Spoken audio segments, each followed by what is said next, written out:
This episode could be triggering for sensitive listeners and contains mature content. It may not be suitable to all listeners. Today's episode has descriptions of particularly brutal injuries, so please consider this before listening. Should you need any emotional support, please see the show notes for telephone numbers that you can call. The views and opinions expressed in this podcast are my own and do not reflect the official policy or position of the podcast. Any content provided by contributors such as the host, guests, bloggers, sponsors, or authors are of their opinion and are not intended to malign any religion, group, club, organization, company, individual, or anyone or anything.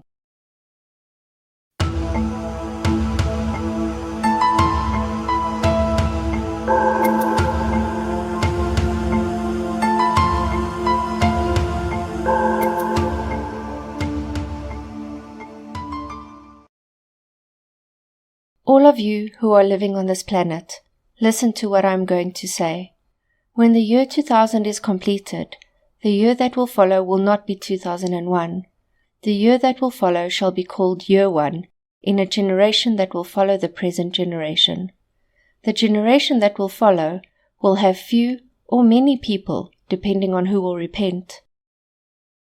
These who will repent and come back to God are the ones that will come to Year 1 out of the next generation, and they will be called the redeemed. The years between now and Year 1 of the next generation are called the sieve. The person who will manage to go through this period and reach Year 1 of the next generation, that person is fortunate. An extract from the movement's teachings. This is Decoding Cults, and I'm your host Palsy. This week, we are looking at the movement for the restoration of the 10 Commandments of God, Part 2. In this episode, we will be focusing on the growth of the cult, the beliefs and daily lives of the followers within the movement. We'll also see how it came to an end and the aftermath.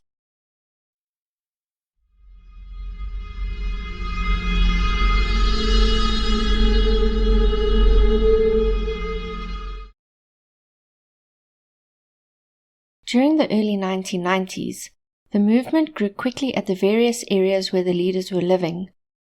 The majority of the population in southwestern Uganda are extremely poor and mostly uneducated. The people within this region do, however, carry great respect for religious authority and will believe anything that they are told by those that they revere.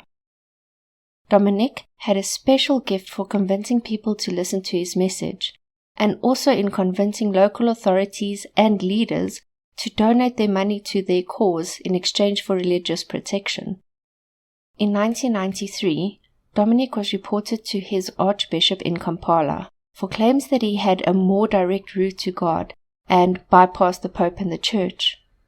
The claims were investigated and he was excommunicated from the Church. He then turned all of his attention to the movement. The main methodology in gaining members was to first approach one and then get them on board, and then systematically bring in the rest of the family to the fold. Excerpts from the booklet, A Timely Message from God, would be either verbally shared, printed in newspapers, and would eventually be broadcast over the radio. One of these broadcasts, narrated by Joseph, stated in part, quote, "Bearing in mind that in the new land there is no religion other than the 10 Commandments. There are no tribes, no clans, or friends, because it is only those who follow the 10 Commandments that will become brothers and sisters to Jesus. They are the ones permitted in heaven." End quote. People who were drawn to the text would be brought to one of the sites to glean further information around the teachings. During the 1990s, the prevalence of the AIDS pandemic peaked at about 22% of the population. The movement used this to further scare an already panicked nation into following them. As part of the teachings which they shared with potential new followers, they stated that AIDS was a punishment brought forth from God, and only by repenting and following them would people be saved from this disease. After being ousted by Teresa in 1993, Credonia, her 2 companions and Joseph moved back to Credonia's home village in Kanangu. Her parents had passed in 1991 and had left their land to their children. Strangely, each one of her brothers mysteriously died off until she was the sole heir and owner of the land.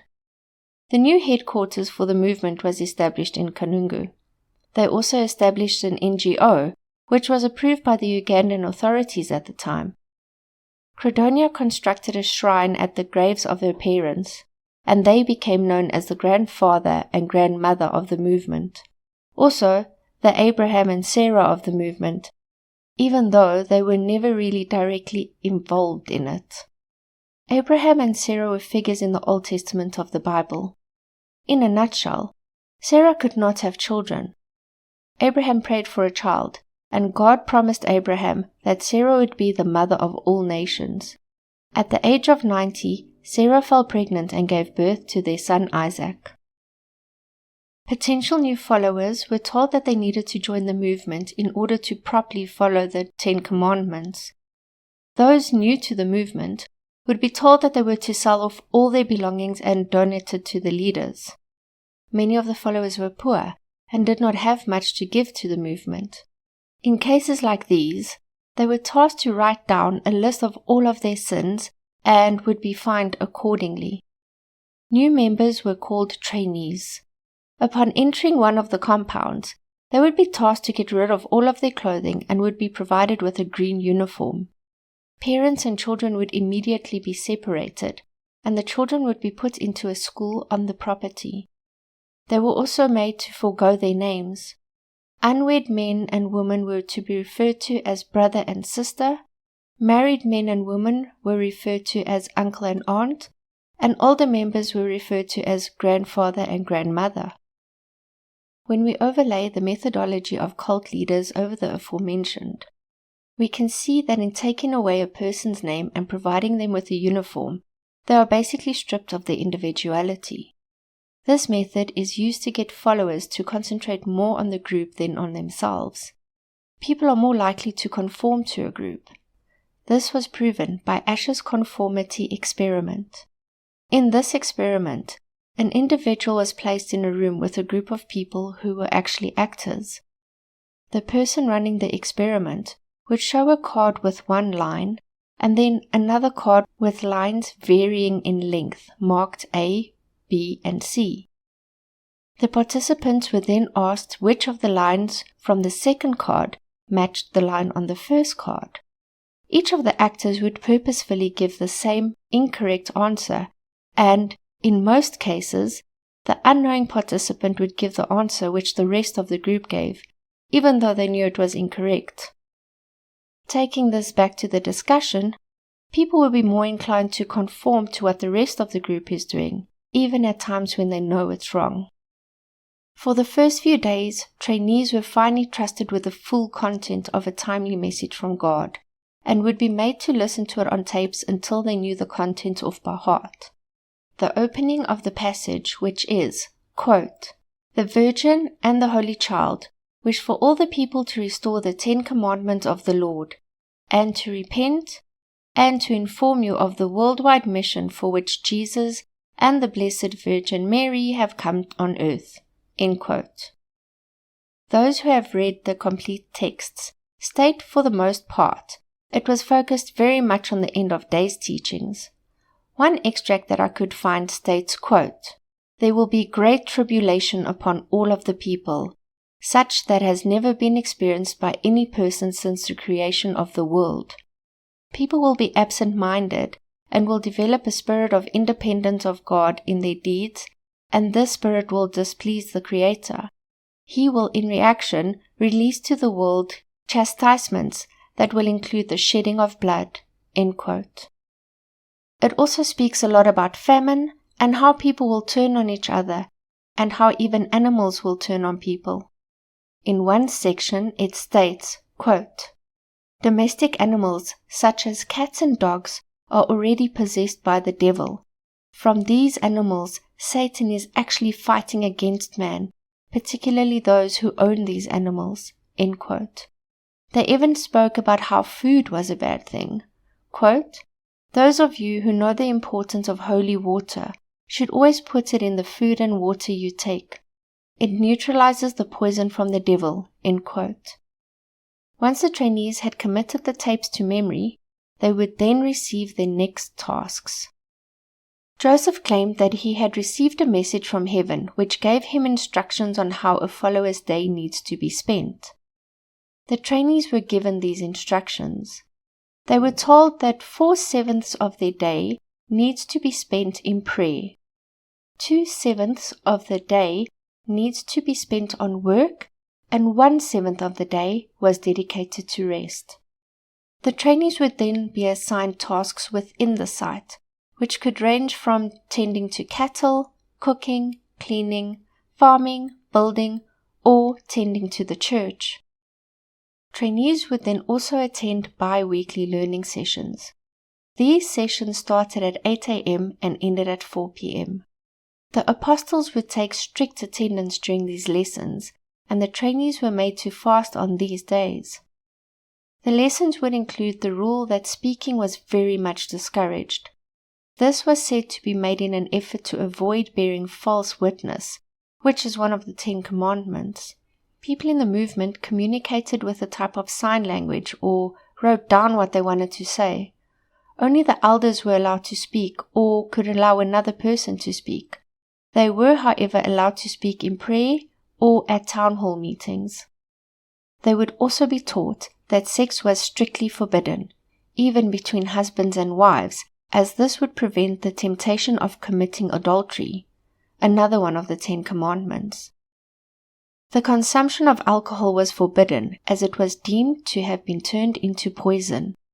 Holy Communion was not allowed to be taken by unclean hands. This was said to be those of unwashed hands from children that had been playing in the dust, mothers who had changed nappies, or women who were menstruating and had not washed. Also, men who had touched their penises and had not washed. When receiving Holy Communion, 3 followers had to go up to the altar at the exact same time. 2 priests would then deliver the communion to them. It would be placed on their tongues and not in their hands, and they would need to leave the altar at the exact same time too. The world outside the cult was said to be the sinful world, and members were discouraged from interacting with anyone outside of the cult. The trainees were also taught that the end of the world was very close and would be followed by 3 days of darkness. They were told that they would be saved if they stayed with the movement and followed all of the rules, which included following the 10 Commandments to the letter. There was also mention that some of the apostles would beat the demons out of trainees. One of their more peculiar rules was that they were not allowed to use soap. At the end of each of the lessons, apostles would pray over each and every one of the trainees. The training would last for 5 weeks, after which the apostles would choose who they deemed fit for full-time service to the movement and promote them to disciples. These disciples would then receive a uniform of green and white and be assigned to their tasks within the group. Dr. Stephen Hassan is an American mental health counselor who specializes in destructive cults. Being an ex-cult member himself, he went into the field to help other people who leave cults to deal with their trauma and adjust back to normal life. He created the BITE model checklist, which stands for behavioral control, information control, thought control, and emotional control. This list can be used to measure the group that you belong to see if it's well-meaning or bad. When we measure the movement's teachings against the model, we can see just how controlling they are. Let's look at behavior control. In the movement, every minute of their day is laid out for them. Their clothing is controlled. They spend a lot of time learning the movement's indoctrination. They are separated from their families. Their diet is strictly controlled. They are financially exploited and are made dependent on the movement. These are huge red flags showing behavioral control. When we move on to information control, we see that the movement discourages access to non-cult sources of information by using their own book to give their message, and by not allowing children to go to school. They also create a us versus them scenario, where they are the truth versus the sinful world outside. When we move on to thought control, we see in the movement that they change the followers' names and identity. They teach through stopping techniques, as in the case of the movement where most of the day needs to be spent in prayer, and they forbid any critical questions about the leader, doctrine, or policies. And finally, when we look at emotional control, where in the case of the movement, they promote fear of the outside world and the coming apocalypse. Credonia and her inner circle created a self-sustaining society. The leaders would often meet, but never divulge what was discussed with other members. The leadership also had sort of a security unit.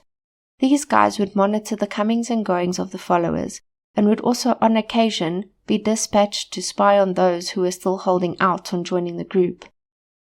The followers built all of the buildings, including housing and places of worship. They farmed vegetable and cattle and lived from this produce, and made additional income from selling their produce to the local communities. The followers continued to spend a lot of time in prayer. In an interview with the African Exponent, one ex-member stated, quote, "Life rotated around prayer, although we also farmed. We did everything possible to avoid sin.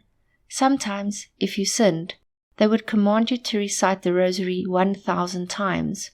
You had to do it, and also ask friends and family to help until you had served your punishment." End quote.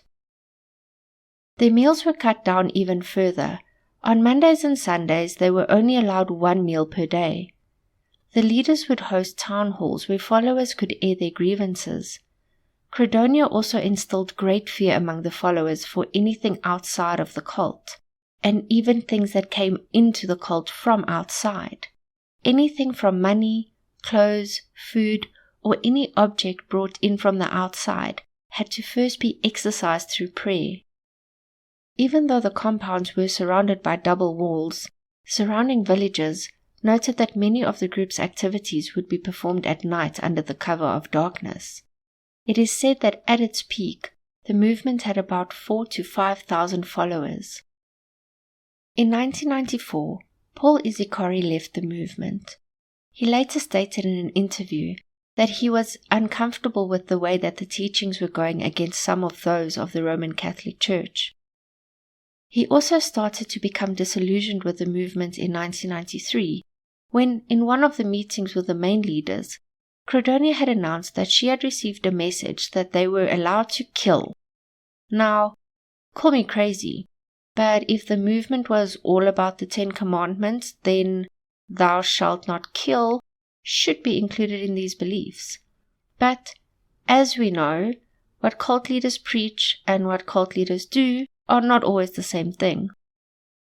There would be the occasional defector, most leaving because of the harsh living conditions, but the biggest number of people were said to have defected in 1995. The followers were becoming restless in the fact that they were all working towards the end of days, which was said to happen imminently, but they wanted a more specific date. Needing to placate the followers, Credonia decreed a date in 1995. The day came and went without anything happening, and some of the followers got disgruntled. The leaders tried to explain it away by stating that the world was not ending on that day because it was a, quote, heavenly-based decision, end quote. But some of the followers were angry that they had given up everything and had given all of their money to the movement to buy their salvation, only for the promised date not to come. Following this, many members left the group. In cases where a defector had a family member who still resided at the compound, these family members would be sent back to their villages to ensure that the person either comes back or to ensure that they have nowhere else to go by telling untruths about them. When defectors would not return, the whole group would turn against them.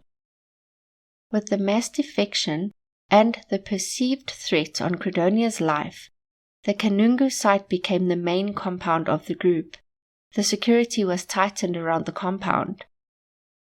The other sites were to be satellite sites for people who wanted to follow the group, like pass-through sites. In 1998, the government investigated at the school, which was based on Dominic's property. It was found that there were cases of child abuse and child labor. They also found the living conditions of the children unsanitary. The school was immediately shut down, and the movement's NGO status was taken away. The followers started to show an increase in hostility during town halls. Instead of listening and attending to their grievances, the leaders would just then quiet them down. Interestingly, those who spoke up would mysteriously disappear. When asked about it, the leaders would simply state that the Virgin Mary had taken them to heaven early for their strength in belief. There were rumblings among the surrounding villages that they were not happy with what was going on at the compound in Kanungu. The local parish priest, Father Narcissus Bengumisa, went to the group in an effort to get them to stop or leave. He said that when he had met with the leaders, they merely stated that Our Lady had given them a mission and they needed to follow this path, that they were going to stay, and this was the place that was chosen by her. With the approach of the year 2000, there were many predictions popping up all over about apocalyptic events. The movement was not different. Credonia decreed that the world was going to end on 31 December 1999. The most devout followers worked hard at following the rules in an effort to gain salvation at the end. They even went as far as building a new church, or ark as they called it, for their coming end. As the followers woke up on the new year, many again were fiercely angry, and some went as far as demanding their money back. Credonia used passages from a timely message to explain it away by stating that they were in year 1. She further stated that the actual date of the end of the world was Friday 17th March 2000, and that Mary would deliver them, the chosen ones, from, quote, a world clothed in flames, end quote. The end of times would be followed by 3 days of darkness, and that only those who stayed at the compound would be saved. At the start of February 2000, the movement kicked off a massive recruitment drive. They advertised through radio ads and distributed thousands of leaflets. The message was based on the fact that this was their last chance at salvation. Around the middle of February 2000, the followers started selling off a lot of their belongings. They began by selling off all of their healthy cattle for the third of the price that they were worth. One Saturday, they sold off everything in their stores. When one of the neighbors asked why they were selling everything, they stated that they needed to buy a new generator and truck. In the beginning of March, Credonia sent out invitations to all of the followers to come and celebrate at the Kanungu compound on the 16th of March 2000. She also sent the security group out to gather up all of the outlying followers and even try and get some defectors. On Tuesday the 14th of March, all of the members paid all of their debts in full, even those that were in arrears, and they also paid up all of their taxes. They went out into the community and made amends for any wrongdoing that they may have caused, and they were also made to fast. On the 16th of March, the followers were tasked to thoroughly clean the premises, wash their clothes, and ensure that they fetch enough water for the coming visitors. They slaughtered cattle and feasted on meat and Coca-Cola in the new building. They prayed all night until the next morning. Also, in the late evening of 16 March, Joseph Kubetire went to the local police outpost. He handed them the land titles and the movement's registration documents for safekeeping. Just a warning, the rest of the episode is going to be pretty graphic and will not be suitable for sensitive or young listeners. There were even times that I needed to take a break from looking at and listening to all of these descriptions. On 17 March 2000, all of the followers, men, women, and children, walked singing and praising into the old church building, believing that it was the ark that was going to keep them safe, not only from the coming apocalypse, but also the following 3 days of darkness. When the last of the people entered, the windows and doors were boarded up and nailed shut. A guard was posted outside of the door. The surrounding villagers heard a sound that they described as a bomb going off. When they went to investigate where the sound had come from, they saw huge plumes of smoke and a raging fire at the compound, and rushed to go see what had happened. The fire was coming from the old church building. The inferno was so intense that it soon hopped to other buildings on the compound, burning them all to the ground. When the flames subsided, hundreds of bodies were found inside of the church, burnt beyond recognition. Even the person who was tasked to guard the door did not escape from this fate. The majority of the bodies were found towards the exits, and it looked as if they were attempting to get out. Accelerants were found to have been used in the blaze. In an interview done by Special Assignment, an investigative program, 2 young boys, brothers, whose grandfather and some other family members had been in the church, stated, quote, "When we reached here after they were burnt, we could still see the fire blazing, and those who were burning were turning to ashes and bones. Some people's clothes were getting burnt, and their intestines were coming out of their bodies." End quote. Another local told the African Exponent, quote, "Everything was covered in smoke, soot, and the stench of burnt flesh. It seemed to go right into your lungs. Everybody was running into the valley. The fire was still going. There were dozens of bodies burnt beyond recognition. We covered our noses with aromatic leaves to ward off the smell, but for several months meat could not be eaten." End quote. Those same 2 brothers went on to say, quote, "We have grown to hate this religion so much because we lost so many of our loved ones and our friends.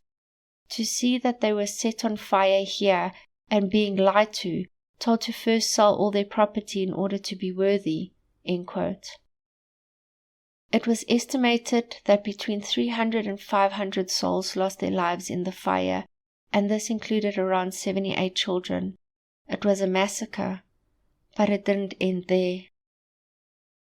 When the fire had completely burnt out, the authorities were drawn to a pit latrine by a particularly awful stench and loads of buzzing flies. They found 6 bodies in the pit. The strange thing was, they had not been killed by the fire. They were all naked, and it was found that their heads had been bashed in. Following a hunch, the authorities decided to go and inspect the satellite sites for the movement. They went to Joseph's home, but did not find anything. They then moved on to Dominic's property. They found that one of the rooms had recently gotten a new concrete floor. Dominic had told people that he had built a new cold room. When authorities broke through the floor, they found an additional 155 bodies there in a pit on the property. They also found more bodies on other sites under floors, buried in latrine pits, or even buried in yards.